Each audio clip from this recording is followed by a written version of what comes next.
भी अहम खबर शामिल करेंगे। आईनी तरमीम के लिए हुकूमती कोशिशें जारी है। वफाकी वज़ीर दाखिला एक बार फिर सरबरा JUIF की रिहाइश गाह पहुंच गए। मजीद तफसीलात जानेंगे मोहम्मद आलिजा से।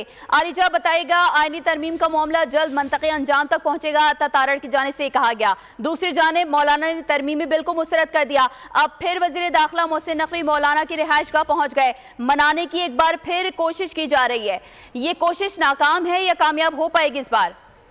देखिए, ये कामयाब होगी या नाकाम होगी इस हवाले से कुछ कहना कबल वक्त है। आईनी तरमीम का मामले की गुत्थी ऐसी उलझी है कि सूरजने का नाम नहीं ले रही। आज हमने देखा कि पाकिस्तान तहरीक-ए-इंसाफ के मरकजी रहनुमा असद कैसर ने डॉक्टर आरिफ अलवी और मौलाना फजल रहमान के एजाज में जोहराना दिया। वहाँ पर बड़ी खुशगवार मुलाकात हुई, बड़ी तवील मुलाकात हुई और उसके बाद जब मौलाना फजल रहमान ने गुफ्तगू की है तो उन्होंने कैटेगोरिकली इस मुसवदे को मुस्तरद कर दिया है।